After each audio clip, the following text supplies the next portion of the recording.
नमस्कार, मैं हूं हरीश चावला और आप देख रहे हैं राष्ट्रीय खबर। अभी हाल फिलहाल में ही जननायक जनता पार्टी ने अपनी कार्यकारिणी का विस्तार किया है। काफ़ी स्तर पर उपाध्यक्ष बनाए हैं, प्रदेश सचिव बनाए हैं, संगठन सचिव बनाए हैं। इसके अलावा यही नहीं कि पार्टी जो है ब्लॉक स्तर, जिला स्तर पर भी अपने आप को मजबूत करने की कोशिश कर रही है और लगातार कार्यकारिणी की घोषणा कर रही है। अभी हाल ही में जो पार्टी का विस्तारीकरण हुआ है उसमें अहम पद होता है प्रदेश सचिव का, क्योंकि प्रदेश सचिव का रोल बड़ा अहम होता है।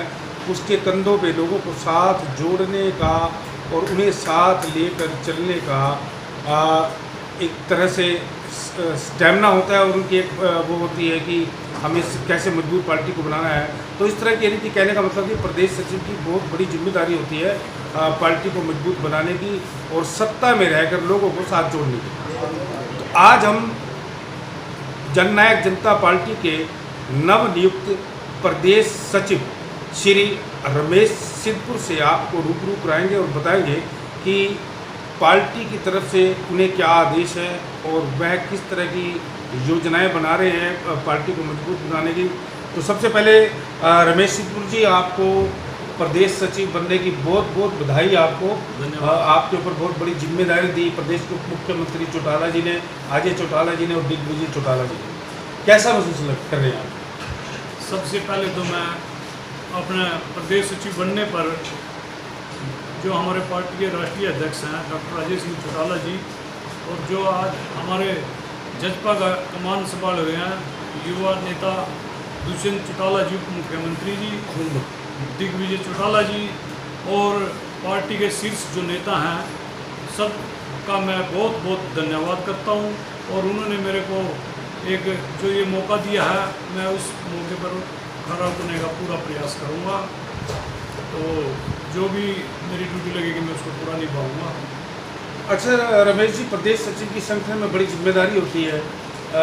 आप इंडियन नेशनल लोकदल पार्टी से जुड़े रहे, आप क्योंकि आप ताऊ देवीलाल के भक्त थे, उन्हें मानते थे, क्योंकि आप पेशेवर भी एक किसान हैं और ताऊ देवीलाल जी किसानों के बारे में बहुत अच्छी नीतियाँ बनाते थे और कहते थे कि जो भारत जो है किसान और कमेरों से बना है, इसलिए गांव स्तर पर पार्टी को मजबूत बनाना चाहिए। अच्छा रमेश जी, पार्टी को, जननायक जनता पार्टी को मजबूत बनाने की क्या योजना बनाएंगे या पार्टी के निर्देश हासिल करके उस योजना को लागू करेंगे? किस तरह से रूपरेखा तैयार होगी? वैसे तो हरीश जी, पार्टी को मजबूत है और पार्टी को मजबूत बनाने के लिए जैसे ही हमारे पार्टी सुप्रीमो कोई जैसे दिशा निर्देश देंगे, गांव वार्ड जैसे भी ड्यूटियां पार्टी हमारी लगाएगी, हम उसको पूरा पार्टी के साथ युवाओं को भी जोड़ेंगे और सभी काफ़ी बड़ी संख्या में लोग पार्टी में जोड़ने का काम करेंगे। अच्छा रमेश जी, जैसे भारतीय जनता पार्टी जैसे जननायक जनता पार्टी के साथ सरकार चला रही है हरियाणा के अंदर, भाजपा बूथ स्तर तक पहुंच गई है, बूथ लेवल तक उन्होंने कार्यकारिणी गठित कर दी है, एक बूथ में एक यूथ उन्होंने छोड़ा हुआ है। इस तरह की कोई योजना भी है?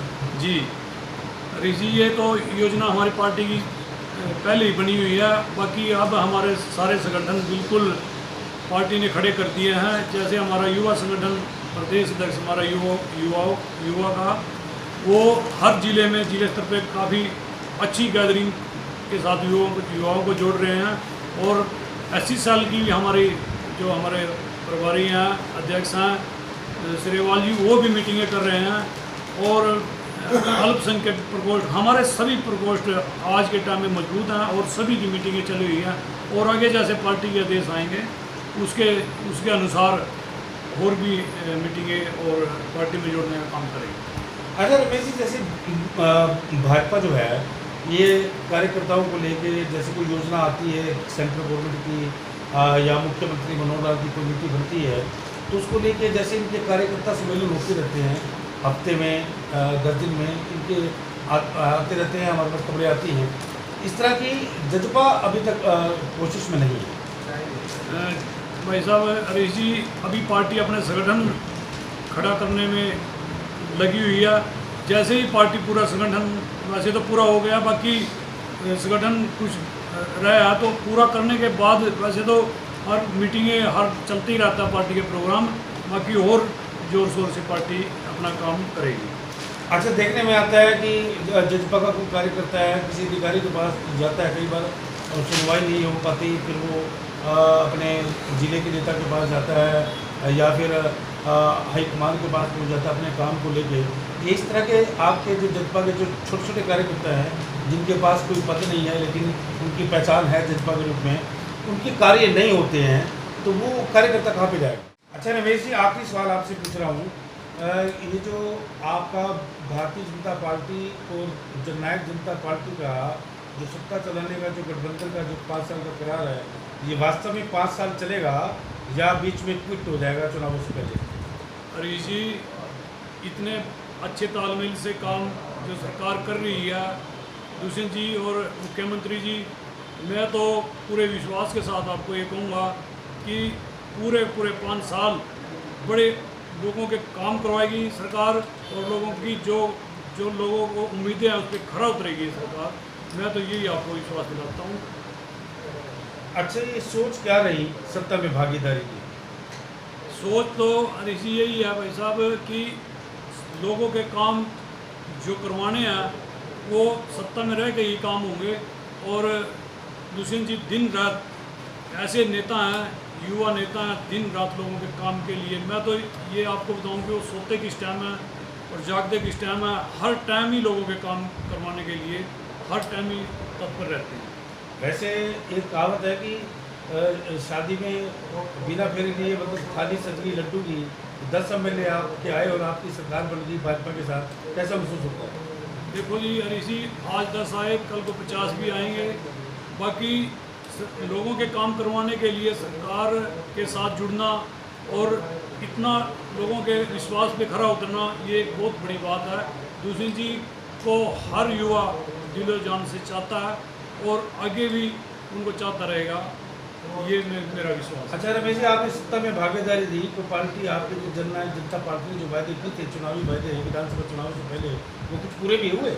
जी हरीश जी, पूरे वादे किए हैं। 75% जो युवाओं को रोजगार है वो अभी आप वहाँ जाके देखो चंडीगढ़ में कितने युवा आते हैं दुष्यंत जी के पास, और कितने युवाओं को कोई गुड़गांव फैक्ट्री में कोई कहीं भी पूरे एडजस्ट हो रहे हैं, सब युवा खुश हैं। और भी काफ़ी घोषणाएं थी वो भी पूरी करने में, जैसे पेंशन की घोषणा दुष्यंत जी ने की थी, आज 2,500 रुपये पेंशन लोगों के घर आ रही है, खुश है। वो तो 5,000 का वादा हुआ था। हरीश जी, आस्ते आस्ते सब वादे पूरे होंगे। एकदम पूरा वादा करना सरकार के लिए भी मुश्किल है। आज 25 है, कल 5 भी होगी, ये हमारे शीर्ष नेता फैसला करेंगे। और हरीश जी, मैं सबसे पहले तो जो आपने मेरे को बोलने का, इस इंटरव्यू लेने का आपने मेरे को मौका दिया, मैं आपके चैनल राष्ट्रीय खबर का धन्यवाद करता हूं। और हरीश चावला जी, आपका भी बहुत बहुत धन्यवाद है। तो ये थे रमेश सिद्धपुर जी, प्रदेश सचिव जननायक जनता पार्टी के। हाल ही में इन पार्टी ने जो प्रदेश के उप मुख्यमंत्री हैं दुष्यंत चौटाला जी और अजय चौटाला और दिग्विजय चौटाला जी, इनके कहने पर इनकी नियुक्ति हुई है। दरअसल ये पिछले 20 सालों से ताऊ देवीलाल जी के साथ रहे, अजय चौटाला के साथ रहे, जजपा का गठबंधन हुआ तो ये भी अजय चौटाला और दुष्यंत जी के साथ हो गए। रमेश जी युवा नेता हैं और लोगों के साथ इनका काफ़ी अच्छा गठजोड़ है और ये खुद भी किसान हैं और गरीब लोगों के काम के लिए काफ़ी व्यस्त रहते हैं और उनकी सुनवाई करते हैं। और यहाँ तक कि कोई इन्हें कोई दुष्यंत चौटाला जी के पास भी जाना पड़े तो ये जाते हैं। तो ये थे रमेश सिद्धपुर जी का हमने आपको खास इंटरव्यू दिखाया, प्रदेश सचिव जननायक जनता पार्टी का। तो अगले इंटरव्यू में अगली मुलाकात किसी खास विशेष व्यक्ति से, तब तक के लिए नमस्कार, जय हिंद। हरीश चावला, राष्ट्रीय खबर, करनाल। ताज़ा खबरों से जुड़े रहने के लिए सब्सक्राइब करें राष्ट्रीय खबर टीवी और बेल आइकन दबाना ना भूलें।